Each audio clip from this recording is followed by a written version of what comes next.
Hello everyone, welcome on Biology Village, and today topic is multiple choice questions that are important for GIC biology lecturer PGT and Uttar Pradesh secondary education staff selection board and UPPSC assistant professor botany. और these question जो हैं वो flax a fibre crop as well as also known as oil yielding crop, जिसे हम हिंदी में बोलते हैं अलसी, उससे रिलेटेड है और उन्हीं की जो फाइबर क्रॉप्स और फाइबर की प्रॉपर्टीज़ एंड आयल और आयल की क्वालिटीज़ के बारे में बात करेंगे। तो क्वेश्चन नंबर 1 पे हम देखते हैं true statement about the flax fibre. देखिए, फ्लैक्स का मतलब होता है अलसी, अलसी से जो फाइबर मिलते हैं उनके बारे में कौन सा स्टेटमेंट सही है। तो फर्स्ट है कि not suitable for the technical uses because of mechanical properties like tensile strength and elastic modulus, कि फाइबर जो है वो सुटेबल नहीं है फॉर टेक्निकल यूजेस बिकॉज इसकी जो मैकेनिकल प्रॉपर्टीज हैं जैसे कि tensile strength and elastic modulus, ये सपोर्टिव नहीं है कि ये फाइबर टेक्निकल में यूज़ किया जाए। दूसरा है cost of production and comparative advantage of fibre में limit the use of flax in large scale application. मतलब अगर ये फाइबर्स इंडस्ट्रियल लेवल पे बहुत ज़्यादा एप्लीकेबल होते तो cost of production in fibre को बनाने में जो कॉस्ट आती है, जो लागत आती है, और उनका जो कंपैरेटिव एडवांटेज है फाइबर में, वो थोड़ा डिफरेंस करता है। मतलब कॉस्ट बहुत ज़्यादा जाती है और technical these are less advantage, इसलिए इनका लार्ज स्केल इंडस्ट्रियल एप्लीकेशन नहीं है फ्लैक्स फाइबर, ठीक है, इंडस्ट्री में ज़्यादा यूज़ नहीं करे जाते। थर्ड में कह रहा है LSOM is a name of material of flax use as animal feed in Europe and linseed cake in Asia. मतलब एक नाम है जो फ्लैक्स से जो मटेरियल प्रोवाइड होता है, बचा हुआ ऑयल निकालने के बाद वो एनिमल फीड के फार्म में यूज़ किया जाता है, जिसे हम LSOM कहते हैं इन यूरोप में, और इसे हम लिंसीड केक बोलते हैं, केक इन एशिया में। थर्ड में कह रहा है कि फ्लैक्स बेस्ड ऑन फ्लैक्स ये यहाँ से एंड हटाएँ, फ्लैक्स बेस्ड जो फीड है वो use for both ruminant, ruminant का मतलब होता है ऐसे एनिमल जो चार पाए होते हैं, उनका स्टमक जो होता है वो चार पार्ट में डिवाइड होता है, एंड नॉन रूमिनेंट जो रूमिनेंट के अपोजिट दूसरे एनिमल्स होते हैं, ठीक है। तो दोनों के लिए एप्लीकेबल्स है।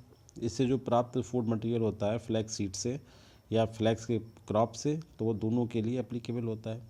तो भाई जो करेक्ट आंसर है वो ई, मतलब सभी बातें जो हैं वो ठीक हैं कि ये फाइबर सुटेबल नहीं है मैकेनिकल प्रॉपर्टीज़ जो कि tensile strength and elastic modulus की वजह से, कि इनका टेक्निकल यूज़ किया जाए, और दूसरा कि cost of production of to make this fibres and their technical advantage में बहुत बड़ा अंतर है कि वो उतना फ़ायदा नहीं होता जितना इनका कास्ट ऑफ प्रोडक्शन में चली जाती है। इसलिए इस क्रॉप को एज ए फाइबर क्रॉप के फार्म में इनके फाइबर्स को लार्ज स्केल एप्लीकेशन में इस्तेमाल नहीं किया जाता है। दूसरा है एनिमल फीड जो ऑब्टेन्ड होता है फ्लैक्स से, उसे हम LSOM कहते हैं यूरोप में, और उसे हम लिंसीड केक बोलते हैं अपना एशिया में, मतलब उसमें इंडिया भी आ रहा है। और फ्लैक्स सीड जो एनिमल फीड मिलता है वो applicable for the both ruminant and non ruminant animals के लिए। तो गाइज ये बात भी ठीक है, तो करेक्ट आंसर आपका होता है ए। काफ़ी अच्छा क्वेश्चन था ये, बहुत सारी इन्फॉर्मेशन था। नेक्स्ट क्वेश्चन में बात करते हैं फ्लैक्स सीड के बारे में कि what is true about the flax seeds. जो फ्लैक्स से सीड मिलते हैं, सीड का मतलब हुआ सीड को हम खा भी सकते हैं कंप्लीटली। दूसरा, हम उनसे ऑयल निकाल के उसके डिफरेंट, जैसे सरसों का तेल यूज करते हैं ऐसे अलसी का तेल यूज होता है गाइस। फ्लैक्स का मतलब अलसी होता है, आप ध्यान रखें, काफ़ी सिंपल सा नाम है अलसी, जो उसके संस्कृत में कहा जाता है अलसी। वैसे हिंदी में बोलते तिसी, तिसी हिंदी में क्या बोलते हैं, तिसी। एक होता है तिली, तिली और चीज़ होती है, ये बोलते हैं तिसी। अब इसमें देखते हैं फ्लैक्स सीड है 38%, हल्का मतलब होता है ऊपर का जो कवच होता है पूरे सीड का 38% होता है, which is twice than canola and soybean compare में उसका जो वजन है वो 38%, बहुत बड़ा अमाउंट है। मतलब टोटल सीड का 38% तो उसकी कवरिंग है, मतलब बेस्ट मटेरियल से। उसके बाद सेकंड में कह रहे हैं फाइन फ्रैक्शन, बहुत ही छोटा सा fraction of flax after dehulling. Dehulling का मतलब हुआ कि उनसे वो प्रोसेस जो होती है ना करने के बाद उनका छिलका छिलका उतारने की जो प्रोसेस होती है, a fine fraction of flax after dehulling a potent ingredient in pet food. Pet का मतलब हमारे जो कुत्ता तक घर में पाल लेते हैं उनके मटेरियल फूड के काम में आता है, ये बात बिल्कुल सही है गाइज। और 38% इसका ऊपर का जो फुल होता है वो भी 38% कहता है ऑफ टोटल सीड वेट का, ये बात भी जो कनोला और सोयाबीन कंपेयर में डबल है। थर्ड में है medium and mix fraction, fraction can be blended with blended into poultry feed formulation. जो हमारे आजकल चल रहा है पोल्ट्री फीड, जो हमारा चिकन का जो इंडस्ट्री है, जो यानी हम वहाँ पे पालते हैं बर्ड्स, उनकी जो फूडिंग बनाई जाती है उसमें इसका आधा मीडियम या कुछ फ्रैक्शन उसमें मिलाया जाता है, मतलब पोल्ट्री फीड फार्म में यूज़ करा जाता है, पूरा तो नहीं, मिक्सिंग फार्म में। तीसरा बात वगैरह है फोर्थ में कि जो ALA है, मतलब एक ओमेगा फैटी एसिड है वो, और एक लेनोलिक एसिड जो इसमें पाए जाते हैं इसके सीड के, इसके आयल में, वो हेल्प करते हैं टू प्रिवेंट ड्राई स्किन को रोकते हैं, डैंड्रफ को कम करते हैं, reduce digestive and skin problems in animals. काफ़ी इंपॉर्टेंट है, एंटीऑक्सीडेंट भी इसमें होते हैं। तो गाइस ये बात भी ठीक है। इसका जो हस्क होता है, जो हल या हुल या हस्क बोलते हैं, हस्क मतलब भूसी ऊपर की, वो 38% होता है टोटल सीड का। और इसके जो डीहिलिंग प्रोसेस के बाद इसका जो एक स्मॉल फ्रैक्शन होता है, जो पेट फूड मतलब जो जानवर जो होते हैं घरों में पालतू जानवर होते हैं उनके काम में भी आता है, और पोल्ट्री फीड में भी काम आता है। और इसको फैटी एसिड होते हैं, इंपॉर्टेंट ओमेगा 3 फैटी एसिड, जो कि बहुत ही रेयर प्लांट में पाया जाता है गाइज, उस वो पाए जाते हैं, और that is important for the preventing dry skin, dandruff, reduce digestive and skin problems in animal. ये बात भी ठीक है गाइज। अब हम बात करेंगे डिस्क्रिप्शन में आपके क्वेश्चन नंबर 3 में। ये कुछ आइटम आपको दिख रहे हैं, इन्हें ध्यान से देख लें पहले एक बार, ठीक है। ये आपको ऑयल क्लॉथ है, ये आपका रोड हाईवे में इसका एप्लीकेशन होता है इसके ऑयल का, ये आपका लाइनोलियम होता है, और ये आपकी प्रिंटर की इंक होती है। देखिए अगले क्वेश्चन आएंगे तो आप दोबारा मैं यहाँ पे नहीं पहुँचूँगा, तो इसे देखेंगे एक बार। Due to drying quality of flaxseed oil is extensively used in manufacturing of, एक क्वालिटी होती है जिसे बोलते हैं drying quality of the flaxseed oil होती है, सही बात है। इस क्वालिटी की वजह से ये ऑयल यूज किया जाता है, extensively use in manufacturing of printers ink, सही बात है, यूज किया जाता है guys. Oil cloth and varnishes में ऑयल क्लॉथ बनता है इससे, और वार्निशेस बनती है, सही बात है। Anti spelling and anti curing agent for concrete surface of, highway वगैरह बनाए जाते हैं तो कॉन्क्रीट को प्रोटेक्ट करने के लिए इसके ऑयल का एक स्प्रे करा जाता है, बोलते हैं एंटी स्पेलिंग, ठीक है। इसके बाद इमिटेशन लेदर, एक इमिटेशन लेदर के फॉर्मेशन में जिसे बोलते हैं, वही जो आपको बताया था लाइनोलियम, ठीक है। तो ये इसी quality, drawing quality of the flaxseed की वजह से ये इसके एप्लीकेशंस होते हैं कि ये प्रिंटर की इंक में यूज करा जाता है, ऑयल क्लॉथ एंड वार्निशेस में यूज करा जाता है, curing agent for the concrete surface on highways में यूज किया जाता है, और इमिटेशन लेदर के फॉर्मेशन में यूज किया जाता है। तो करेक्ट आंसर आपका ए। अब हम बात करते हैं क्वेश्चन नंबर 4 में। Exposing of flax oil to air, जब हम इस ऑयल को खुला रख देते हैं हवा में, मतलब आसमान के नीचे जैसे कहते हैं, तो इसके डबल बॉन्ड्स होते हैं, जो ALA का मतलब इसका होता है, इसमें पाया जाने वाला एक ओमेगा 3 फैटी एसिड, वो रिएक्ट कर जाता है ऑक्सीजन से, और उसका रिजल्ट क्या होता है, रिलेटिवली सॉफ्ट ड्यूरेबल फिल्म बन जाती है इसके ऊपर, इसके ऑयल के ऊपर। और this quality of oil is called, इस क्वालिटी जो ऑयल की उसे क्या कहते हैं, drying quality of oil, waiting quality of oil, rating quality of oil, rancid quality of oil. तो इसे कहते हैं guys drawing quality of oil, ठीक है गाइज। समझ गए कि इसे जब हम हवा में रख देते हैं तो हवा की ऑक्सीजन में इसका रिएक्शन हो जाती है, उसके जो फैटी एसिड्स होते हैं, और उसके रिजल्ट क्या होता है कि सॉफ्ट ड्यूरेबल फिल्म बन जाती है, उस क्वालिटी को बोला जाता है ड्राइंग क्वालिटी ऑफ ऑयल। इसके बाद आता है प्रिंटर्स इंक मेड फ्रॉम, बहुत ही इंपॉर्टेंट क्वेश्चन का, flax oil, cotton oil, brisk oil, jute oil. तो ये बनाया जाता है आपका ऑप्शन ए, आपके फ्लैक्स के ऑयल से गाइस, ठीक है। बहुत ही अच्छा क्वेश्चन है, इसे ध्यान रखना है आपको, फ्लैक्स ऑयल से बनता है ये।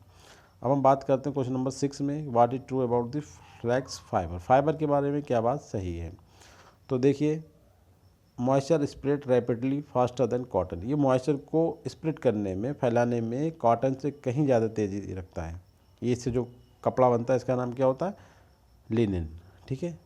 उसके बाद fibres are lustrous because about 1% wax, इनके अंदर 1% बैग्स होता है, इसके फाइबर जो होते हैं वो कैसे होते हैं, लस्चर, मतलब उनके अंदर एक अलग टाइप की क्वालिटी पाई जाती है लस्चरिंग की, सॉफ्टनेस की। Fibres are long and cells are cylindrical except transverse nodular markings mostly appears as X shape, मतलब इसके जो फाइबर्स होते हैं वो स्मूथ तो होते हैं, सिलेंड्रिकल भी होते हैं, मगर उनकी ट्रांसफर, उनकी जो ऊपर वाली बाल होती है उस पर कुछ ट्रांसफर नोडुलर मार्किंग पाई जाती है, निशान पाए जाते हैं, और वहाँ में कैसे दिखाई देते हैं, एक्स की शेप, इस टाइप दिखते हैं गाइस, ये बात भी सही है।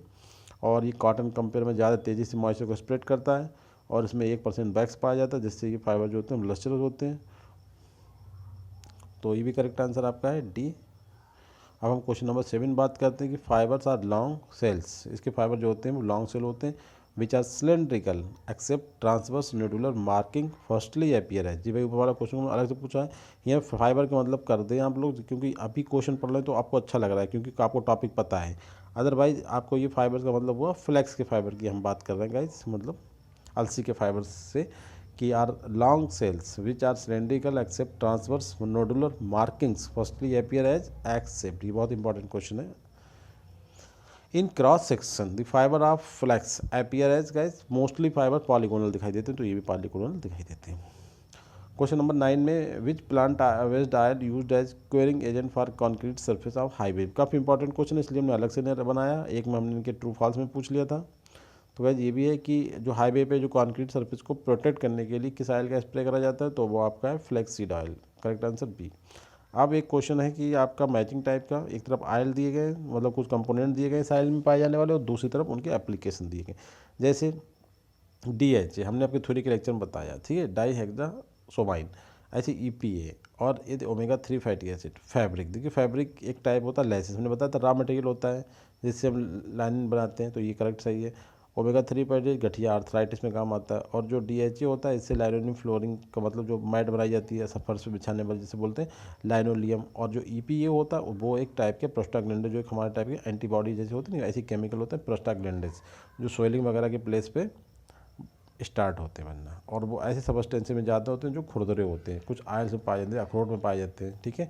और their important for the sexual excitement, very important question है गाइस ये प्रोस्टाग्लैंडिन सबस्टेंस जो होते हैं। एंड इस पॉइंट ऑफ व्यू से जो ऑप्शन आपका करेक्ट होता है वो यहाँ पे ऑप्शन प्रेजेंट नहीं है, और मैं आपको बता दूँ नहीं ये ऑप्शन है आपका ए। देखिए सबके सामने ए, दो के सामने ए, इस तरीके से जो इसके सामने है वही उसके साथ करेक्ट मैचिंग है गाइस। अब हम बात करते हैं क्वेश्चन नंबर 11 में, फ्लैक्स फाइबर्स आर कौन से हैं, फ्लोएम सेल्स हैं, cell wall thickenings reach 10 micrometre and more 10 to 100 times thicker than other cell type से ज़्यादा मोटे होते हैं। शायद गाइस ये दोनों ही स्टेटमेंट जो हैं वो ठीक हैं। करेक्ट आंसर आपका होता है सी, कि जो फ्लैक्स फाइबर्स हैं वो कैसे हैं, फ्लोएम फाइबर्स हैं, और उनकी सेल वॉल की थिकनेस है वो 10 माइक्रोमीटर है और इससे भी ज़्यादा है, ठीक है, और वो thicker than other cell type से।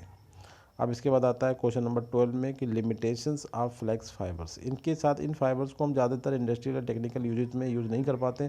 उसकी एक वजह तो हमने आपको बताई थी कि इनकी जो कॉस्ट ऑफ एक्सट्रैक्शन है और इनके टेक्निकल जो यूजेज है उनमें कंपेरेबल बहुत ज़्यादा डिफरेंस होता है। यूज कॉस्ट बहुत आती है और एप्लीकेशन उतने नहीं है, इसलिए ये भी नहीं यूज़ करते।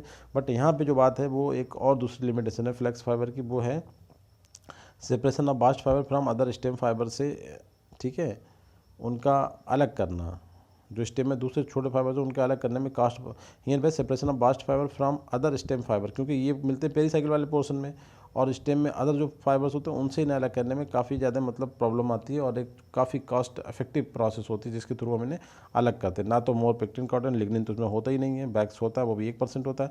तो जो प्रॉब्लम है, जो लिमिटेशन है कि इनका सेपरेट करना मतलब इनकी प्रोसेसिंग कॉस्ट वेरी हाई है। तो करेक्ट आंसर आपका होता है ए। क्वेश्चन नंबर 13 बात करते हैं what is true about the retting of flax fibre की, जो रेटिंग करते हैं जिन्हें हमने सड़ाना और सड़ाने से फाइबर निकालने तक की प्रोसेस को हम क्या बोलते हैं, रेटिंग। तो इसके बारे में कौन सी बात सही है, देखिए 2 रेटिंग मेथड्स हैं, एक बाटर रेटिंग और दूसरी due rating.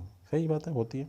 Water rating is discontinued, मतलब कर ली फिर रुक जाते हैं, मतलब इसमें कॉन्स्टेंसी जो है आप सप्लाई या फाइबर्स जो है मेंटेन नहीं कर पाते क्योंकि इसमें डिसकंटिन्यूड होती है, और इसमें किसमें बैक्टीरियल मतलब वो होता है एक्शन होता है, और हाई कॉस्ट ऑफ ड्राइंग, सुखाने में फाइबर को बहुत ज़्यादा पैसा खर्च होता है, and pollution from anaerobic decomposition of back in lake and river, ठीक है,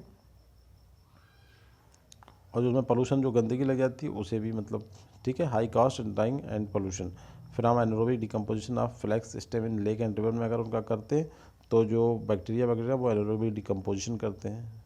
उसके बाद ड्यू रेटिंग करें तो उसके साथ क्या प्रॉब्लम्स है, उसके साथ प्रॉब्लम है कि वो पुअर क्वालिटी के फाइबर प्रोड्यूस होते हैं उससे। सही है, ड्यू रेटिंग ज़्यादा है, फ्री में तो हो जाती है, कोई उसमें ज़्यादा हमारे कॉस्ट नहीं लगती, मगर उससे पुअर क्वालिटी के फाइबर बनते हैं, ये बात भी सही है।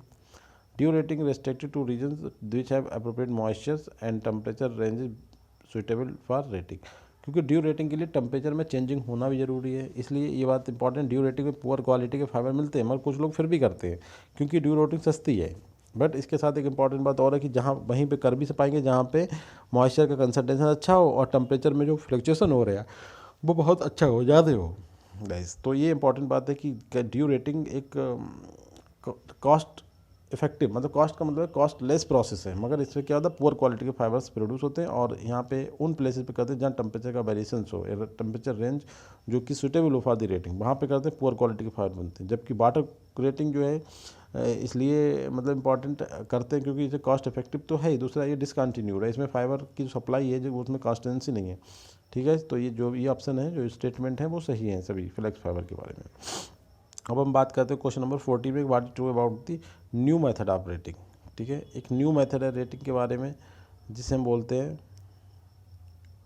उसके बारे में देखते हैं क्या बात सही है। एक न्यू मेथड है, it is enzyme rating in which replacing anaerobic bacteria with enzymes. ठीक है, ये रिप्लेसिंग किसमें किस anaerobic bacteria with enzyme, enzyme को एनारोबिक बैक्टीरिया को रिप्लेस करती है किससे, एंजाइम से। मतलब इस नई मेथड में क्या एंजाइम रेटिंग है, सही बात है। दूसरी बात जो आपका यूनाइटेड स्टेट डेवलपमेंटल जो एग्रीकल्चर डिपार्टमेंट है उन्होंने इस मेथड को डेवलप करा है और एक इन्हें जो ट्रेडिशनल मेथड ऑफ रेटिंग थी उन्हें रिप्लेस कर दिया है और प्रोड्यूस करती फाइबर जो स्पेसिफिक प्रॉपर्टीज़ की होती हैं और वो specific quality make this fibre important for the industrial application, industrial usages. तो ये बात बिल्कुल सही है। न्यू टेक्नोलॉजी के बारे में जो इन्फॉर्मेशन है कि यहाँ पे एंजाइम्स का सब्सटीट्यूशन नहीं हुआ बल्कि एंजाइम ने हटा दिया, रिप्लेस कर दिया, कैसे, एनारोबिक बैक्टीरिया को, जो कि वाटर रेटिंग में और तुम्हारा टैंक रेटिंग में और ड्यू रेटिंग में अपना काम करते। ड्यू रेटिंग में तो खैर वो करते थे आपके कौन, फंजाई करता था, और टैंक रेटिंग में वाटर रेटिंग में बैक्टीरिया करते थे, एनारोबिक बैक्टीरिया। तो उन्हें एंजाइम के थ्रू हम कराएंगे, बैक्टीरिया को रिप्लेस कर दिया और दिस बैक्टीरिया से जो इन दिस मेथड से जो फाइबर मिलते हैं वो स्पेसिफिक क्वालिटी वाले होते हैं, that are useful for the various industrial application. So it is important. और करेक्ट आंसर यहाँ पर गाइस है सी, दोनों ही क्वेश्चन स्टेटमेंट ठीक है। क्वेश्चन नंबर 15 बात करते हैं the richest source of omega 3 fatty acid का। सबसे ज़्यादा हमने बताया 75 से 800 टाइम ज़्यादा जो होता है पाया जाता है source omega fatty acid, sorry omega fatty acid में इतना नहीं, लिग्निन पाया जाता है ना। लिग्निन का रिचेस्ट सोर्स है आपका फ्लैक्स। ठीक है, फ्लैक्स का मतलब सीड उसके, जिसे हम बोलते हैं लिनसीड सीड, लिनसीड बोलते हैं। तो करेक्ट आंसर आपका होता है ए।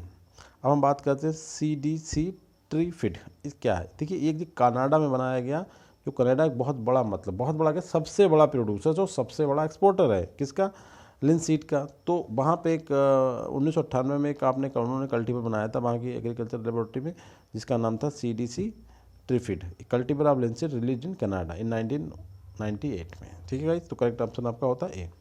अब हम बात करते हैं क्वेश्चन नंबर 17 में कि flax varieties containing single gene modification providing resistance to herbicide. मतलब जो इसकी वैराइटीज हैं उन्हें सिंगल जीन के रेजिस्टेंस के थ्रू उन्हें हम मतलब जेनेटिक इंजीनियरिंग या मॉडिफाइड कर सकते हैं और वो रेजिस्टेंस प्रोवाइड करती हैं कौन से हर्बिसाइड के लिए। तो इसमें glyphosate, glufosinate, sulfonylurea, all of the guys. तो ये जो वैरायटी जब हम करते हैं सिंगल जीन मॉडिफिकेशन के थ्रू तो वो रेजिस्टेंट हो जाती हैं टू हर्बिसाइड, तीनों हर्बिसाइड के लिए। अब हम बात करते हैं क्वेश्चन नंबर 18 में कि what is true about the flax or linseed crop. Crop के पूरे फिर से क्रॉप के बारे में बात कर रहे हैं। देखिए flax is naturally high in polyunsaturated fatty acid के बारे में, सही है, जिसे हम बोलते हैं omega 3 fatty acid. Cultivar grown for fibre purpose, all tall growing in state columns होते हैं, हैज़ फ्यूर सेकेंडरी ब्रांचेज। सही है, मतलब लिनसीड की वो वैरायटी जो हम फाइबर प्राप्त करने के लिए ग्रो करते हैं, उनके जो कॉलम होते हैं बहुत ही सीधे होते हैं, काफ़ी वो लंबी ग्रो करती हैं और उनकी ब्रांचेस बहुत कम होती हैं। Linseed oil is an alternative of बो फिश ऑयल। फिश ऑयल में भी ओमेगा 3 फैटी एसिड होता है, इसलिए लिंसीड ऑयल जो होता है वो अल्टरनेटिव होता है किसका, फिश ऑयल का। इसके बाद it is gluten free. Gluten एक सब्सटेंस होता है जो मोटापे में कहीं ना कहीं वृद्धि करता है, तो ये ग्लूटेन फ्री होता है, तो ये फैट बर्न की फॉर्म में यूज करा जाता है। तो इट इज़ सुटेबल, ये सब्सटीट्यूट सब्सटीट्यूट फॉर वीट और राइस हम ना खाएं। जो लोग होता है ना, आज लड़के में होता है कि पतला होने का जो क्रेज है, तो वीट और राइस की जगह पे अलसी खाएं, तो it is important for them, क्योंकि ये कहीं ना कहीं फैट बर्न का काम करता है और it act as substitute of the wheat and rice. देखिए वीट और राइस में ये सब्सटीट्यूट कर रहा है गाइस, वेरी इंपॉर्टेंट पॉइंट है। वीट और राइस में अगर हम डाइट की बात करें तो आपका जो फ्लैक्स है वो सब्सटीट्यूट करता है वीट और राइस को। अगर हम बात करें फाइबर में तो ये आपका ग्लास फाइबर को सब्सटीट्यूट करता है हमारे जो हमारी मटेरियल में अगर हम बात करें। और जब हम उसकी बात करते हैं ऑयल में, तो ये आपका कॉर्न और कनोला ऑयल दोनों को रिप्लेस करता है। काफ़ी इंपॉर्टेंट क्रॉप है guys, thank you very much. इसके साथ क्वेश्चन नंबर 19 में हम बात करेंगे। क्वेश्चन नंबर 19 में what is true about the product obtained from the bast fibre and flax crop से कौन कौन से प्रोडक्ट बनते हैं। तो इस पर हम बात कर लेते हैं। Flax seed rich in soluble and insoluble fibre and lignin, सही बात है। Garment of flax is coolest of all fibre. कितने इंपॉर्टेंट गाइस पॉइंट है, नोटिस करें। सबसे ज़्यादा कूलेस्ट जो गारमेंट बनते हैं वो फ्लैक्स से बनते हैं, क्योंकि they conduct heat from body much rapidly than cotton, so flax make itself as a favorite clothing in टोरेट करना मतलब जहाँ बहुत ज़्यादा मतलब हीटिंग वाली कंडीशंस होती तो वहाँ पे ये कपड़े बहुत ही काम के होते हैं। ठीक है, इसके बाद थर्ड में कह रहा है the reinforcement material for composite material, reinforcement material for composite materials for development of more suitable materials. ठीक है, जी हमारा जो कंपोजिट मटेरियल कॉन्सेप्ट आजकल ट्रेंड में है उसमें ये री इन्फोर्समेंट मटेरियल में यूज करा जाता है और इससे सुटेबल मटेरियल बनाए जाते हैं। तो all of the above guys, तो ये भी करेक्ट ऑप्शन है आपका ई। अब बात आता है fine grade flax woven into fabrics linen as. ठीक है, देखो बहुत ये क्वेश्चन पहले भी पूछा है, दूसरे तरीके से पूछ रहा हूँ यहाँ पे। Fine grade flax woven, flax का जो फाइबर होता है मतलब वो वोवन करा जाता है किसमें, फैब्रिक में। उस कपड़े को क्या बोलते हैं, लाइनिन। अब उनके ब्रांड क्या क्या मतलब उनके कैम्ब्रिक्स, डमस्क, लेसिस, ऑल ऑफ दी, ये तीनों ब्रांड है, ध्यान रखना guys. So guys thank you very much.